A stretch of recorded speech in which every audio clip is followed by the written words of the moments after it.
opportunities to develop skills, expand knowledge, strengthen character, and empowering tomorrow's leaders today. Our values are integrity, excellence, relationships, perseverance, and collaboration. Ms. Dahl, may I have roll call, please? Mr. Davidson? Here. Mr. Adsit? Here. Ms. Feitman? Here. I'm here. Cody will be joining us shortly. Can I get a motion to approve the agenda as presented? Make that motion. May I I'll get a- second. Thank you. All those in favor, say aye. Aye. Opposed, same sign. Motion passes. Any discussion? Tonight we'll start off with our presentation of the Bighorn High School drama team. I'll turn the floor over to Mr. Furman. Well, good evening, board members, members of the community, representatives. It's my pleasure to stand before you for the second time to honor the third team that have been state champions. Last year, as I was sitting in the crowd as an elementary teacher, I didn't know what it took to become a state champion in drama. But as the new Bighorn principal, I had the privilege and honor of watching these students perform their one-act play, both here and then down in Laramie. Unfortunately, you're not able to see all of the individual performances. But what I can say is that the amount of time and dedication and heart that these students put into their craft, in their competition, and the pride that they have in the work they do and the performance they give is just amazing. Obviously, you all know we have strong athletic teams here, but these students are just as deserving for accolades for the amount of time and practice that they have put in to prepare to become state champions. And so I'm going to turn this over to Mr. Olson, who can give you some of the specifics about how many times they've won state, some of the information about their play. Yeah, so thank you, Mr. Furman. Thank you, board. This team is simply amazing, and I'm so blessed to have started to be a coach of this team and just to get to know these guys.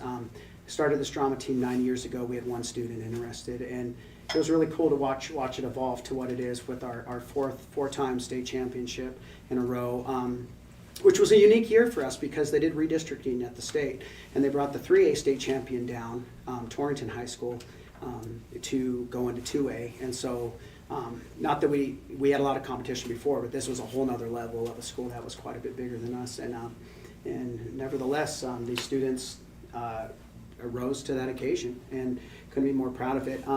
Emmy here, one of our seniors, she is the first person in the history of anybody in the country or the world to qualify in all 4 of her events for the national competition. So being from Bighorn, it's amazing in the amount of work she did. So each student's allowed to take 4 events, and she is going to perform all 4 events at the national competition in Bloomington, Indiana in June. So.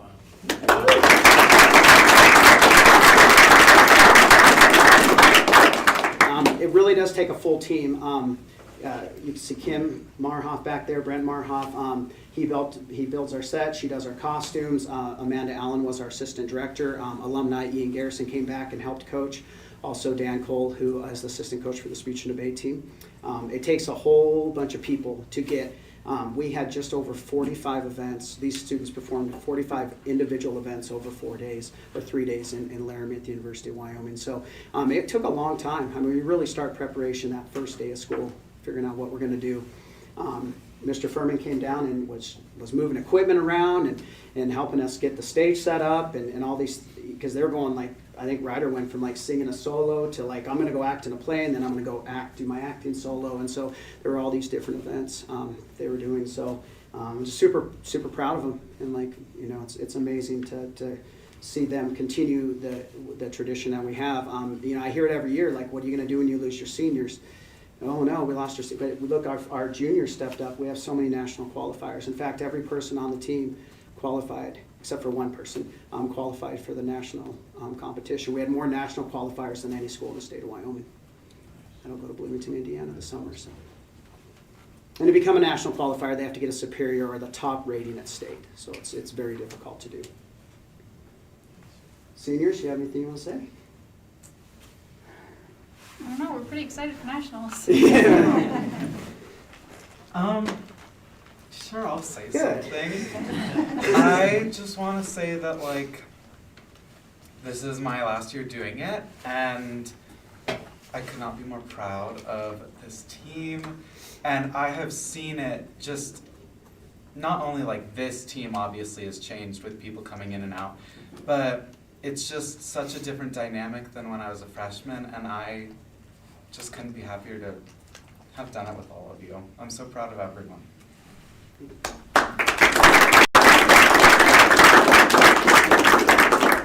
Emmy? Yeah, I'd say the same thing as him.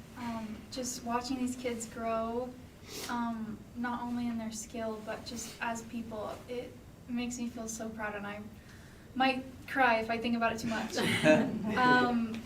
And me and Noah have been to nationals the past 2 years, and it was so fun, and we learned so much, and we're excited to bring even more kids to learn more stuff and share that experience with them, because it was, like, honestly the best time of my life. Yeah. 8,000 thespians, actors at Bloomington, Indiana, so it's really cool. So thank you, board. We appreciate your support. Mr. Furman, Dr. Jones, it really does mean a lot to us, and we're going to continue to represent Bighorn on that high level as we go into our speech and debate season, which has already kicked off. We just won our 27th tournament in a row, and then we have we just casted Beetlejuice, which will be our musical that'll open in April. So hope to see you all there. So I'd just like to say congratulations to all of you. I echo what you said, coming together as a team and seeing that pay off, not just in wins, but in growing together as human beings and learning to work through the tough times and come out on the other end. This young lady here, I heard you sing the national anthem at the ball game last weekend. Blew my mind. I was standing right behind you and your knees weren't even shaking. So just, that's an example, but I've come to your productions, and I've gone to a lot of sporting events my whole life, played sports my whole life, and very seldom have I left a sporting event feeling like, wow, that blew my mind. And I can say the first time I went to a Bighorn High School drama production, wow, blew my mind. And so then it's been that way ever since. So the talent that you guys have and your ability to express that, awesome. So congratulations. With that, Dr. Jones, like the part that's amazing is the competition part. So when I found their camp in the big building on UW, there are so many kids doing so many things. Kids are coming and going. Some have makeup on because they're demonstrating their theater makeup skills. There's lighting show competitions to show how well they can develop lighting. And it was about a half hour until they needed to perform a big chunk of the competition, which is their one act play. And they were tired. Like, it was a full day. And I thought, oh, they're tired. Sick. Someone had a head cold. And they have 15 minutes before they go on to switch out and bring out their entire set, get in position, and start acting. And the level of excellence that they delivered in that drama. I mean, if you were able to see two tracks their play, it was the second time, and I was tearing up just from the emotion that they were able to bring to their performances, and knowing where they were right before they stepped out on stage just is a testament to the dedication, the trust they have in each other, and the quality work that they put in. We'd like to get a picture of you, if you wouldn't mind coming on up here. Who's got a decent camera? Wanda, do you have a decent camera? I'm on your iPhone 12, so. Yeah.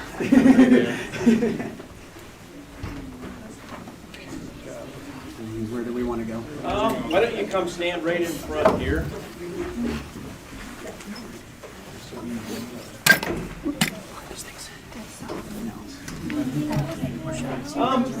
Well, I hate to say this in a bad way, but I was always one of you. The shorter ones go in front. You're short children. There we go. Yeah. And me. And then just, Wanda, whenever you can get everybody in there. You guys ready? Hang on.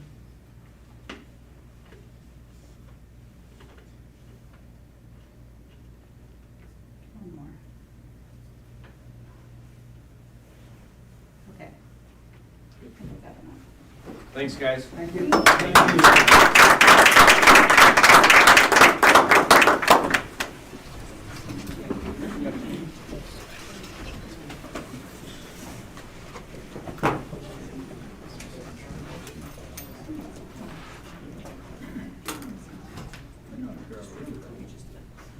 Our next presentation will be Stephanie Atchison, sorry if I mispronounced that, Mr. Furman.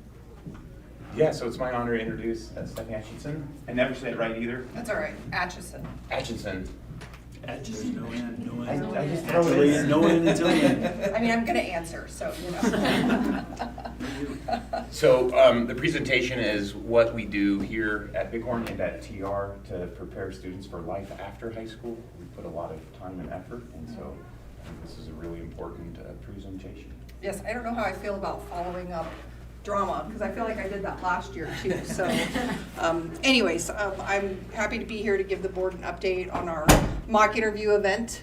It was December 3rd this year.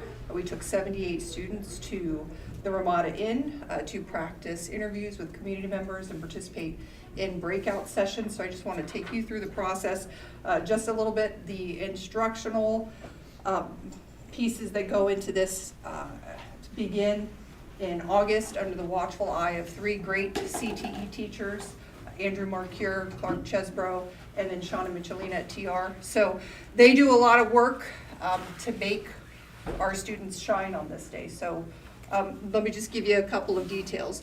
One of the things that we do in the morning when they arrive is students have the opportunity to participate in breakout sessions.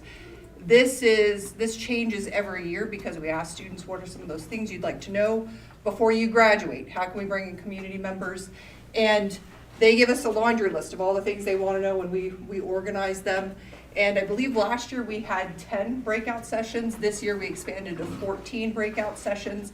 And then we identify community members who are willing to come in and spend 15 minutes 6 times in a row. So it's pretty rapid for our community members, and they do a great job engaging our students.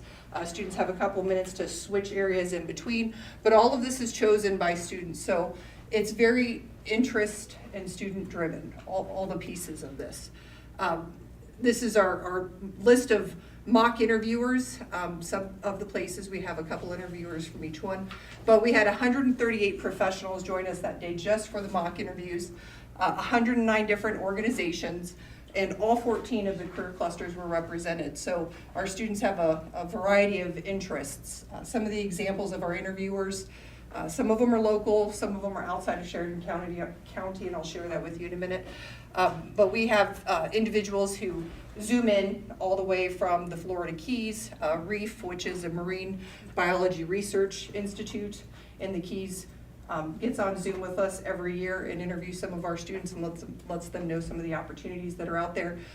This year we invited the craniofacial team from Utah Med, and they met with some of our aspiring dentists and doctors because their team encompasses all of them. So I did a quick breakdown. We had 78 students, 3 interviews each, so there were 230 interviews going on that day. 30 of those were virtual, 204 face-to-face. Our breakout sessions, we had 14 topics, 6 different sessions, so there were 438 unique experiences for students that morning. We had 19 session leaders at those 14. I always enjoy every year because when I reach out to people, it says, can so-and-so come too? Can so-and-so come too? So one of our breakout sessions, we actually had 3 community members there leading the charge, so that's always fun. Event impact at a glance. We had 138 community partners, individuals, 109 organizations represented across the 14 career clusters. 111 of those were from inside Sheridan County. Those are people, not organizations, but 111 people. And then 27 people joined us via Zoom for our mock interviews. We always ask for feedback from our community members. So not only do they give feedback to students, but they also give feedback to us about our event and what we could do differently, what we did well. When we analyzed the information, they were super impressed with our students. They were prepared. They could tell that they grew in confidence after every interview, which is why we like 3 interviews, because they're just getting it figured out after the second one. And so the third one, they can really do a dynamic job. They appreciated the questions and the research that students had. A couple places that they gave us where we could improve the process for students. Proofreading was their top, so something we could definitely continue to work on. Practicing professional communication, they spend some time emailing the community partners they're going to engage with ahead of time, so they appreciated that practice. And our partners are really great. They engage fully with every process of this, even the emails. They'll give feedback on their resumes, so it really is a great opportunity. And then we ask students for feedback as well. What did you like about the process? Where could we improve? So they, of course, mentioned that they were nervous, and then as the process continued, they felt pretty confident. They appreciated the real-world topics from the breakout sessions, and a lot of them just mentioned also how much they appreciated the support of our community members. They genuinely felt that they were there to help them be successful, so that's always exciting. And then some of the things the students said that they were interested in, and I was super pleased that a lot of them are looking forward to our job shadows, which is naturally the next step for us in the spring. So, you know, as we continue this process, we can see that it continues to build naturally, and it's starting to align, I think, across all the different pieces that we're bringing in. So, Mr. Furman, is there anything you wanted to add at all from the event? I mean, it's just amazing. My son did it last year as a junior, and that confidence that he has now as a senior, and just seeing the amount of work to organize all these interviews, to have meaningful conversations and practices for our students is just a real tip of the hat to Mrs. Hutchinson. No. It was pretty close. I mean, it sounded good to me. I just went fast. Okay. Yeah, I mean, the level of detail and organization for not just one high school, but two, and to be back and forth and split, and then as the Bighorn principal, to be able to talk to Stephanie about what we need to continue to do to improve on this process of preparing students for life after high school is just an invaluable position and job well done.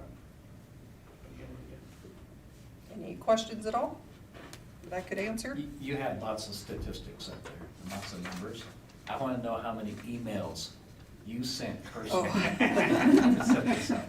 I don't know. I'm not willing to sit down and count all those because it's a lot. You do a lot of work. It's a lot. It was more than 5. Yes. And students CC me on all of their communication.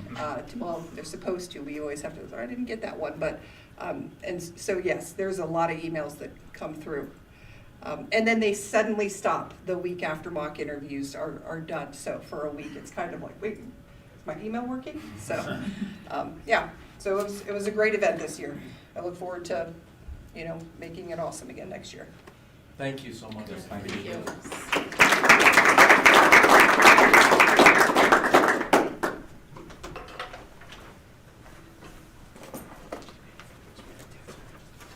All right, next on the docket's fiscal year 2025 audit presentation. I'm going to let our business manager, Jeremy Smith, Mr. Smith. Mr. Chairman, members of the board, we have a representative today, Ms. Jamie Newborough from, I tried not to screw it up as a practice. She's with Carver, Flork & James. They are our financial auditor that you guys hire independently to evaluate the business processes and financial statements of the district. I'm not gonna steal her thunder, but we got an A+. Carver, Flork & James, the process we use is very interactive. It's kind of a super cool web-based system where our staff uploads documents, procedures, and things like that to their website, and they can review those. I mean, it is 21st century high-level review stuff. And Jamie actually has an office here locally. She came to our office, downloaded the things she needed to. Again, you pay them to independently audit the work of the business office. So I will let her talk and tell you how awesome we are. But they are a fabulous firm. We appreciate their efforts. The staff that we work with is actually not just, they're scattered all over the Rocky Mountain, Northern Rockies, which is awesome. It's just the way technology is. So there you go. Thank you. Thank you.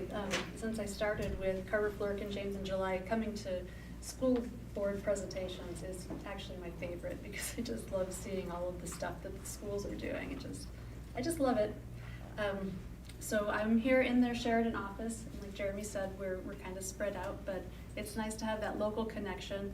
I grew up going to school, District 2, and I was thinking as I was doing this presentation, I do have a little District 1 connection. My grandfather and his 5 brothers went to the Little Blue School when they lived out in Parkman in the 20s and 30s. So tiny, it's kind of a stretch, but yeah, I'm a Sheridan native. We really appreciate the opportunity to perform the district's audit. I'd really like to thank Jeremy and his staff for helping our work go so smoothly. The support and cooperation we receive from them are phenomenal. We've been impressed by the hard work and dedication involved to get the work done in a timely manner. So, we get to the business of this. We go to the independent auditor's report on page 5. I'm sorry, it's going to be very small. I don't know if you have copies at your desks. The first paragraph here talks about our opinion. It is our opinion that these financial statements are presented fairly in all material respects in accordance with GAAP. Those are the accounting rules. Now, the basis for our opinion is all of the work that we did and the evidence that we gathered and the procedures that we performed. For this job, our professional staff spent many hundreds of hours working on this audit, and it's all that work that we performed that allows us to have an opinion on your financial statements. And that part is key. The financial statements, all the numbers that we're going to talk about just a little bit, are management's responsibility. The reports are our responsibility. On the next page, the report describes the auditor's responsibility.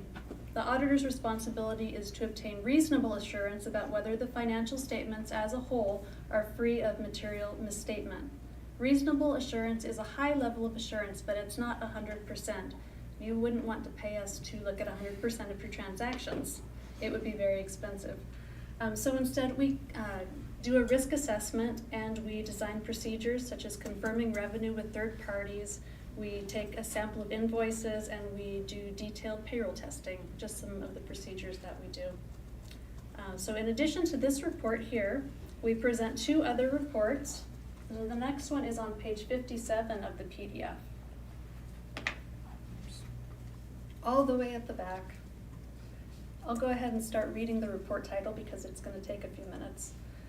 Internal control over financial reporting and non-compliance and other matters based on an audit of financial statements performed in accordance with government auditing standards.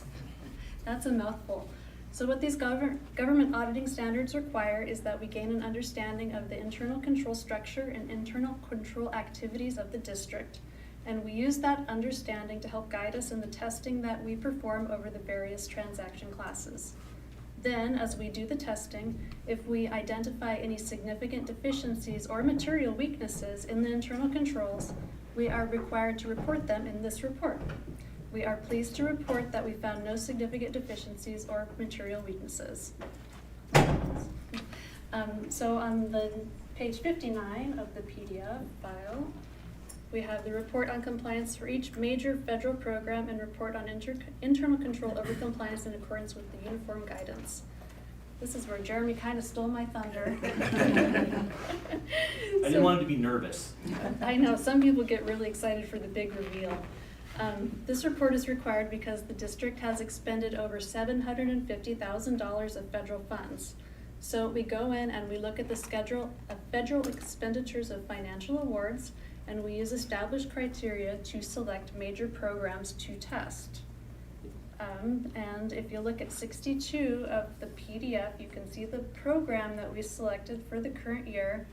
It's, be up a little bit higher. It's the Comprehensive Literacy Development Program. So for that program, we looked at a variety of compliance criteria prescribed by the compliance supplement issued by the OMB. We look at these attributes and test the internal controls and compliance points related to the criteria. The testing is rigorous, and we're pleased to report no findings of internal control deficiencies, material weaknesses, or non-compliance related to our work on this program. So that is the first part of my presentation. Before I move on to the numbers, are there any questions? I think that's the exciting part of the presentation, so I'll try to go a little bit more quickly here. Riveting. So government financial statements are fairly unusual in that they present 3 different bases of accounting. We have full accrual, modified accrual, and something that is closer to the cash basis of accrual. And if that's not exciting enough, then you have reconciliations between the different bases of accounting. So let's get started. On page 17 of the PDF, these, I'll get there. oh, you're getting fast. Thank you. So these 2 financial statements on 17 and 18 provide a high-level overview. These are full accrual, and they include non-current assets and non-current liabilities, like that net pension liability. And as you do your work as a board, this is probably not a view of the financial statements you'd find useful. We're gonna spend some time looking at the financial statements that you would probably use more as you're working. So on page 19,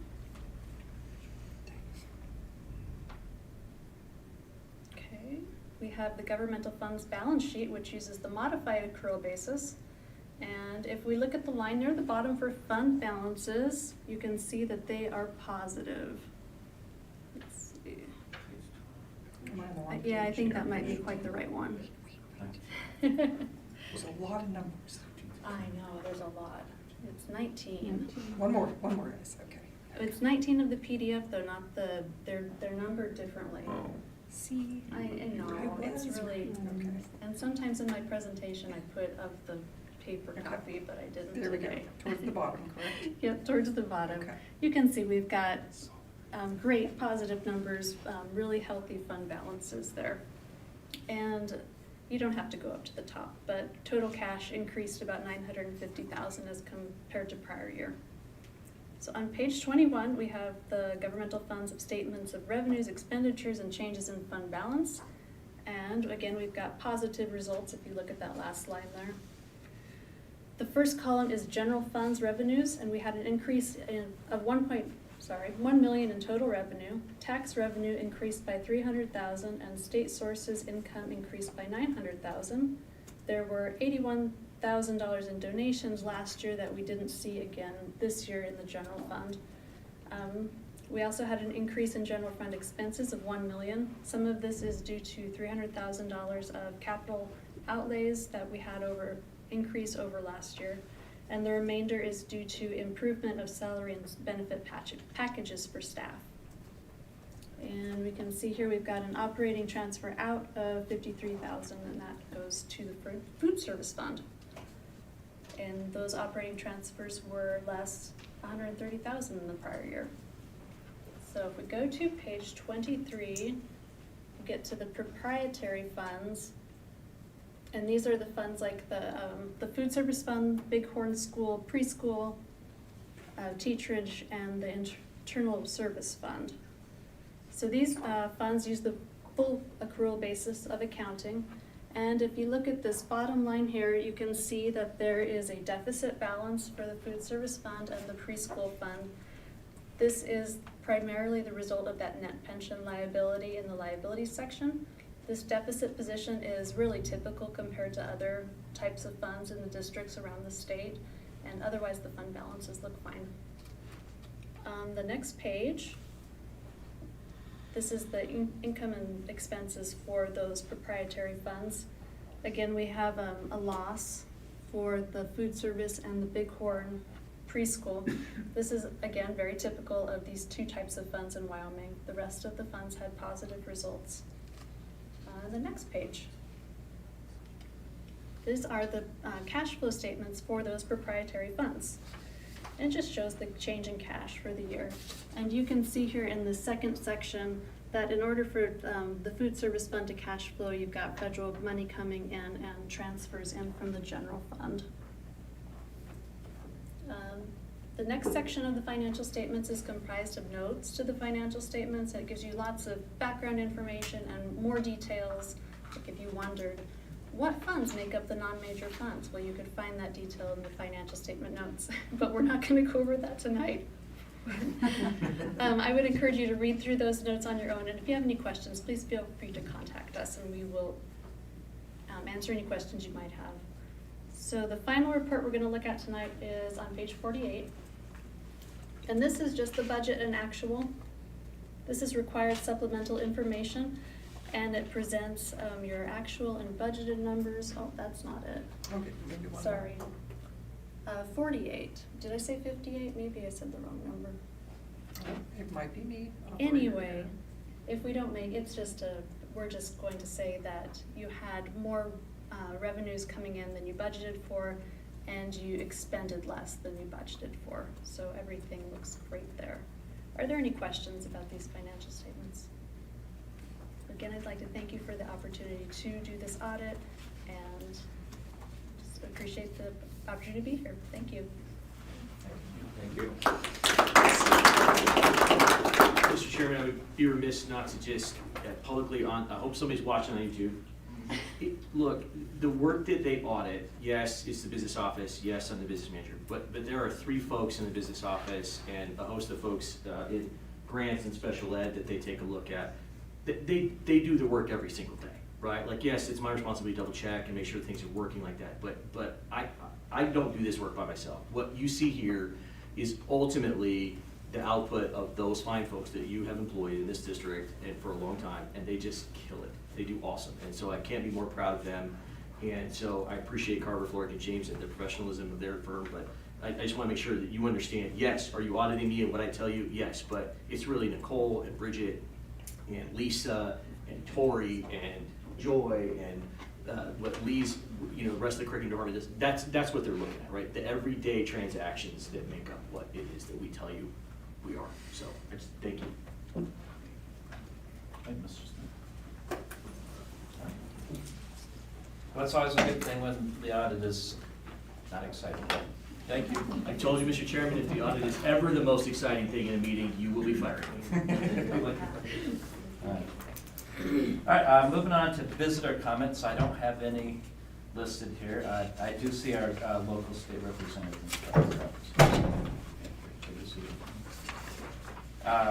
Moving on, we have now reports. Our student representative report. And I'm looking down there at our students. I didn't hear anything from them. And they could have made the same mistake I made tonight. But I pulled into Manchester and I was like, oh! That's why I say. Haven't done that for 8 years, 9 years. It's been a long time since I made that mistake. But, so anyway, we assume everything is good with the schools.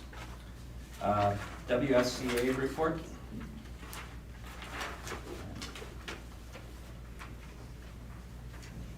All right, and now we have our administrator report.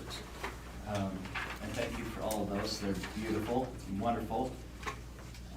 Mr. Lawson is hosting a home wrestling event. That must be why the parking lot's full. Okay, and Mr. Sanford is hosting a home wrestling event. So maybe that's where. We're currently beating Buffalo too, Mr. Chairman. What's that? We're currently beating Buffalo in the duel, Mr. Chairman. Okay, I'm glad we're keeping up with that. Well, 2 of my sons are wrestling today. And if you want to sneak out and go. They just wrestled. They're good. Okay. All right. We're on to the business manager's report. Do you have anything to add, Mr. Smith? I don't, Mr. Chairman, but as always, I'm happy to answer any questions.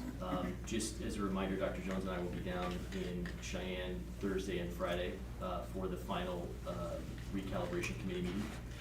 We'll likely be making some testimony on different components of that, but more to report when that bill comes out of committee. Any questions? All right. Superintendent's report. Dr. Jones. Mr. Chairman and members of the board, so January is School Board Appreciation Month. And so we have some cards and I believe even a poster from all of our schools. So you'll have a chance to peruse through those probably later when we do the correspondence. But in that regard,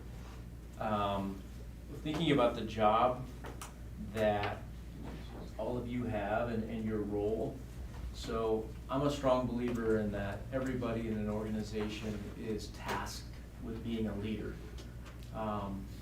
But obviously the responsibility that you have as a board, as leaders, is to kind of take on building the current atmosphere that we have in our district and hopefully the future for our students. That role is really unique. And I wanted to share a poem with you that is about building, because I see each and every one of you as builders. I used to know this poem by heart, but I'm a little older now, and I don't remember it by heart, but it's called, Am I a Builder or a Wrecker?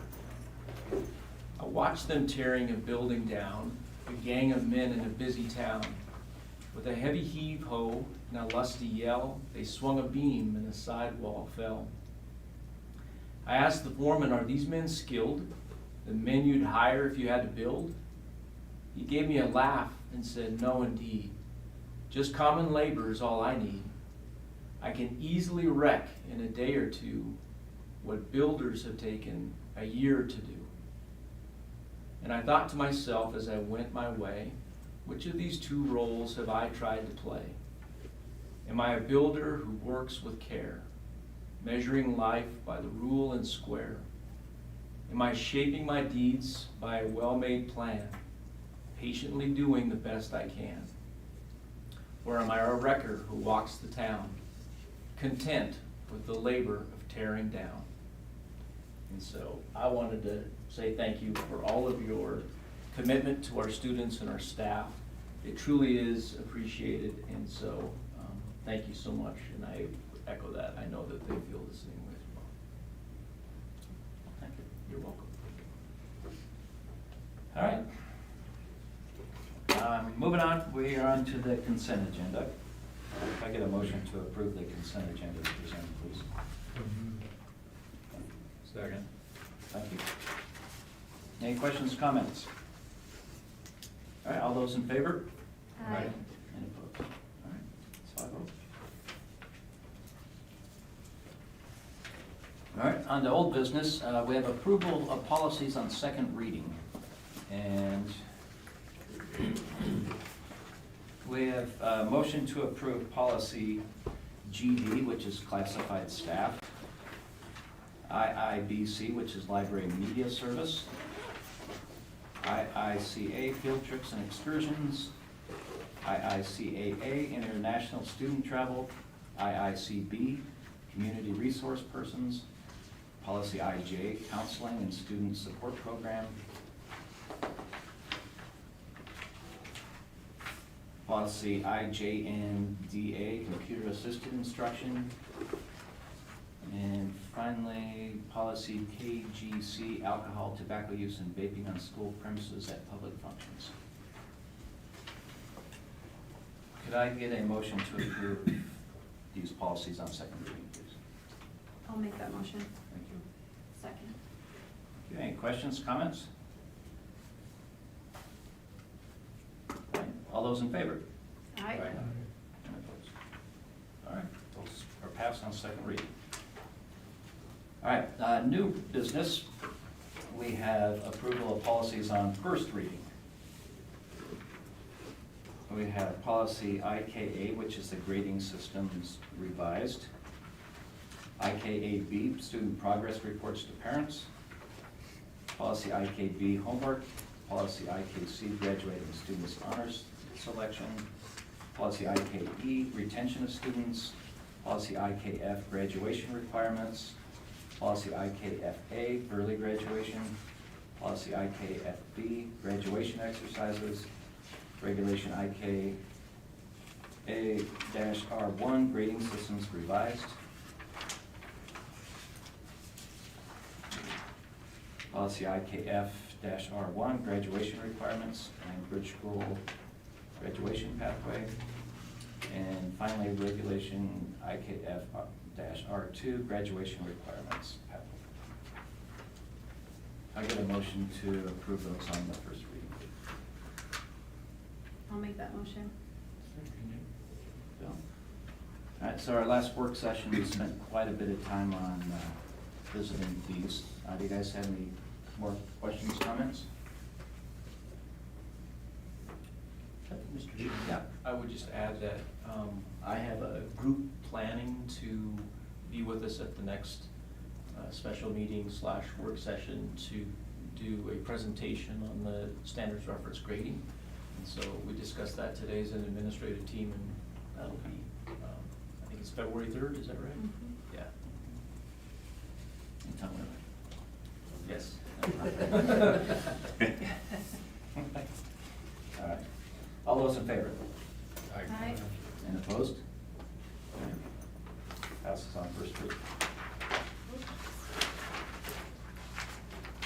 All right, now we're on to the approval of the financial year 2025 audit. I get a motion to approve the 2025 audit as presented, please. Make that motion. Thank you. I'll second. Thank you. Any questions, comments? All right, all those in favor? Aye. Aye. And opposed? All right, audit's approved. All right, secondly, next we have approval of our superintendent contract. This is something we do every January. And you will see on this one, we're making this effective through June 30th, 2029. I get a motion to approve the superintendent's contract, making it effective through June 30th, 2029. I'd make that motion. Thank you, Brooke. I'll second it. Thank you. Any questions? Seems like a long way away. We'll be in spaceships, but. All right. All those in favor? Aye. Aye. All right. Well, got the contract, Dr. Jones. Thank you. Next, we have correspondence, and there is a pile of correspondence. There is a pile. We have thank yous Can I send from, this back down to you, or do you know it all by heart? we already read it. I give it everybody a chance. Some people who are on time already? Yeah, we got here early to read all the thank yous. Shut But up. from central office and the CSBA, and then both high schools, both middle schools, both elementary schools. Yeah, lots of thank yous. Oh, Lots that's from the awesome. kids, so that's nice. Yeah. Have to put that on the school board refrigerator.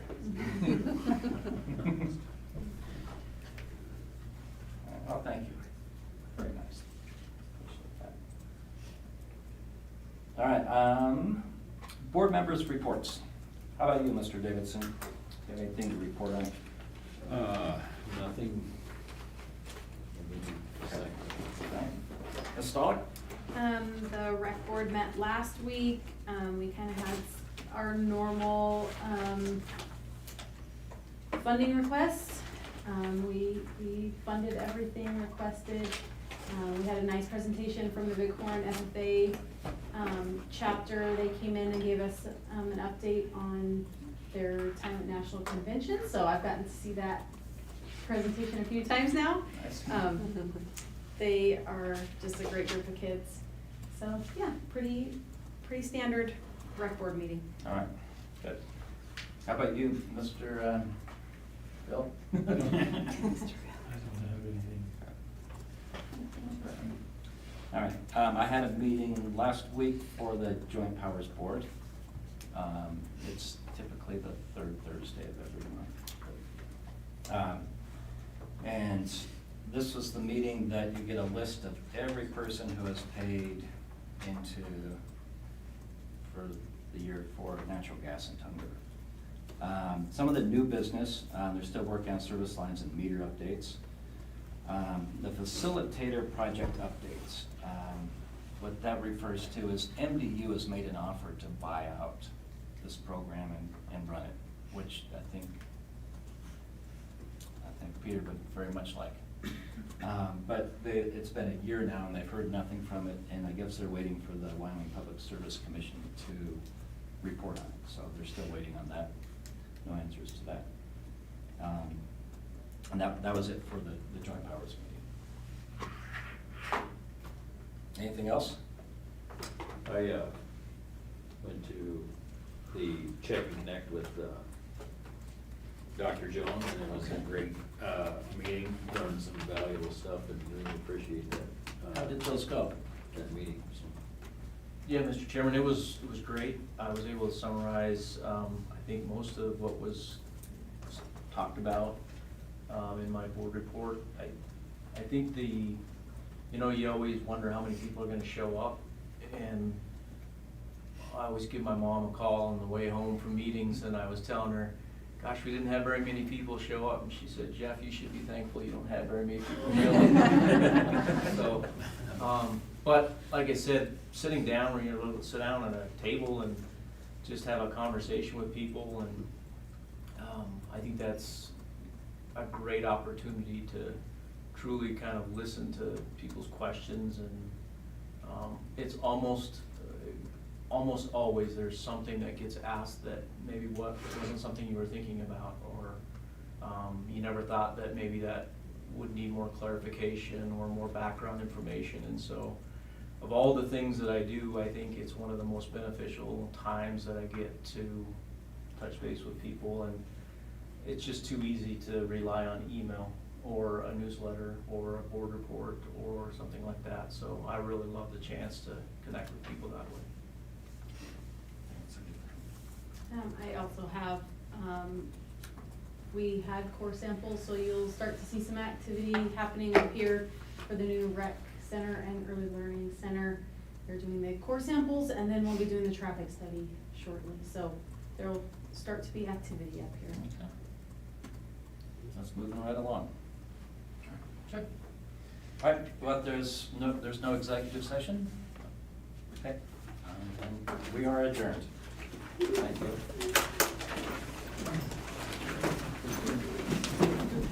Hey, Mr. Lawson, way to pull her in. Hey, nice. Happy to be here. Thanks for having me.